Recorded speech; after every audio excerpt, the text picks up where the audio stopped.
Hi, second grade. We are starting our landscape project. A landscape is anything that is outside, so think land.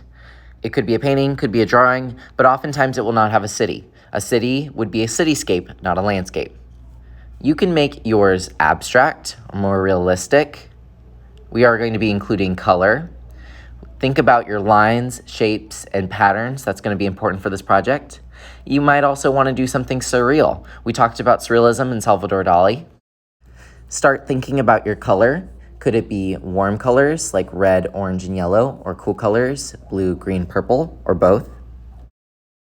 We are also going to be studying stained glass windows. Take a look at this one. What do you notice about it? Stained glass windows can be very abstract. They oftentimes use warm and cool colors, and they have radial lines going out from the sun or moon. All right, second grade, you should have a piece of paper and a pencil. Doesn't matter if it doesn't have an eraser, it's not sharpened. Remember, you have a little box that is in the bin. It should have an eraser and at least 2 sharpeners. Let me know if I need to add some to it. But you can sharpen your pencil over there, and if you need the eraser, it's always there for you. But go ahead and get your pencil ready, your paper ready, and then give me a thumbs up. All right, so first thing we have to decide for our landscape, because remember, a landscape is land.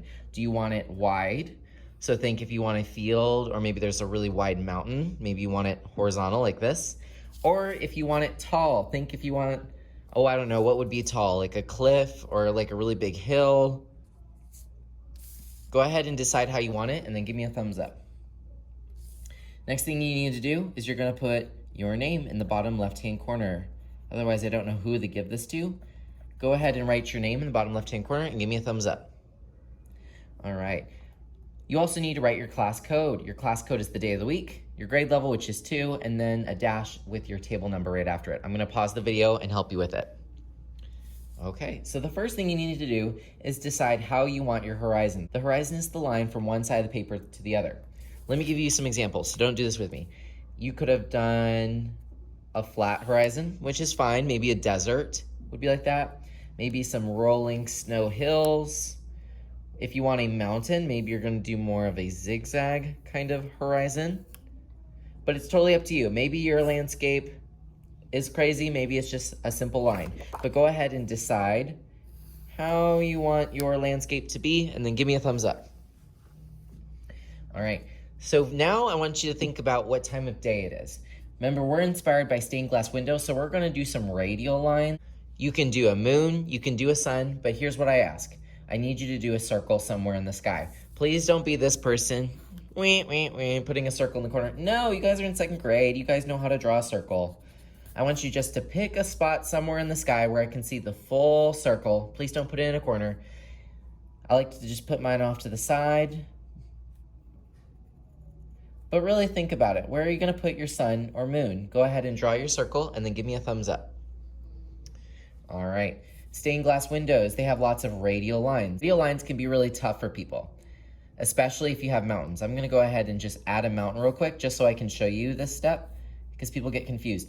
When you do radial lines, we're gonna do radial lines coming out from your sun or moon. So you're gonna draw lines that go all the way out, like so. I'm gonna go all the way around, filling up the paper.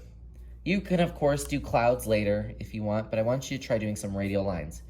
But look, I have a radial line. Uh-oh, it hit a mountain. Do I just stop?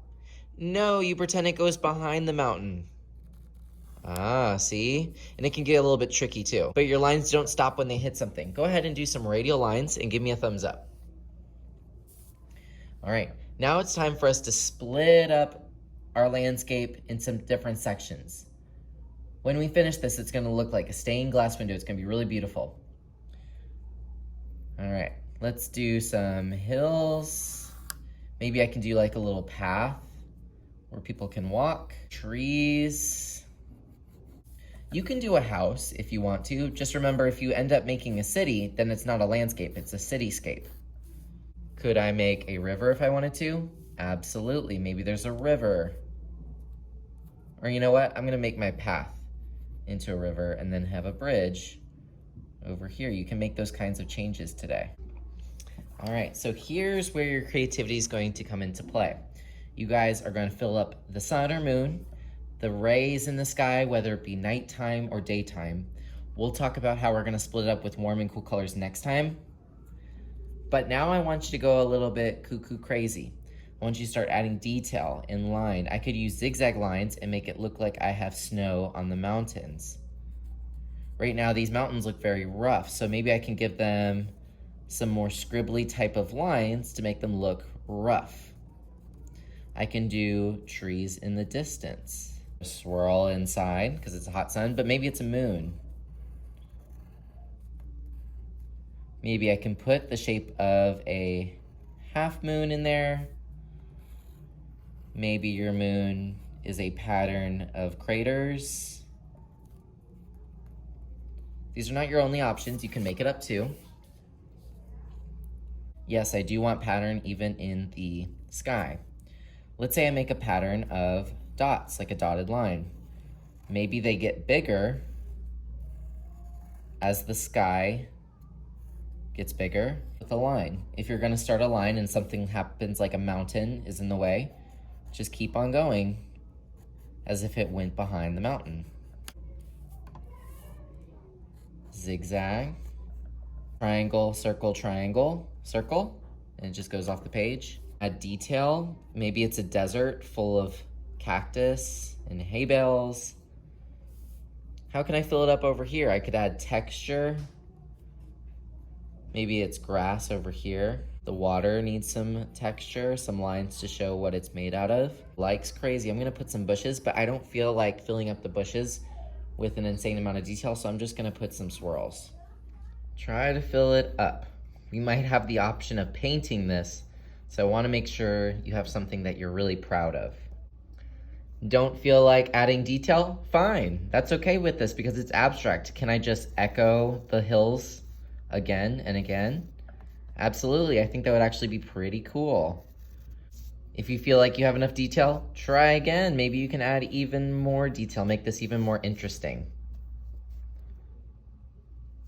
Maybe I can put lines within lines. If I wanted to do a sun, what kinds of colors should I use for the sky? Should I use warm or cool? You probably said warm. Think of oranges, yellows, reds. If that sun is really bright, maybe the sky is also warm colors.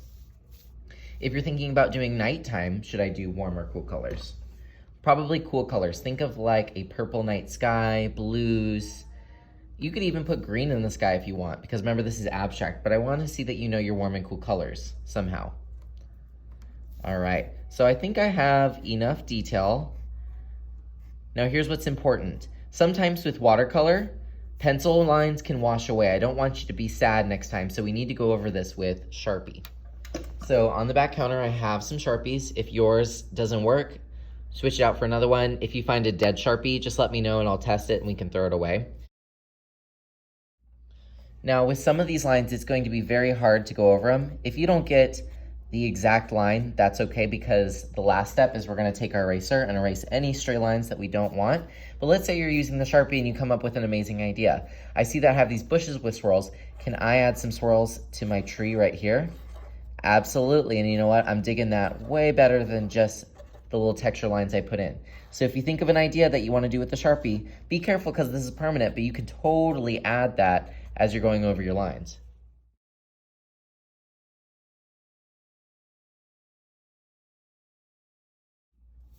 All right, well, did I get every single line?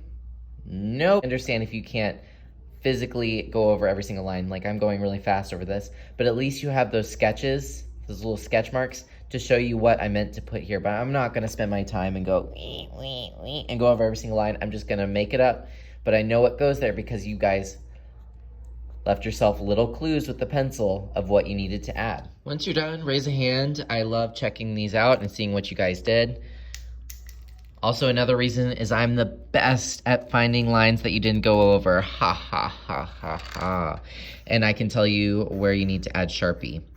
Once you're done with the Sharpie, you can please return that, but then you're gonna use your big giant eraser and you're gonna go over your pencil lines. Get rid of them. We're gonna make this look sharp. You guys are in 2nd grade. I want your art just to really light up the hallway. So go over the whole thing. You can go really fast and get a lot done. It's hard to hold the camera and erase at the same time. But look, I just rubbing it over and those pencil lines are disappearing right before your eyes. It's magic. Once you have finished this, We're gonna put this on the back counter. Please clean your table, make sure you put everything away, and you can start a new activity. Work hard, try to get this done today so that we can start adding color next time. Have a good one.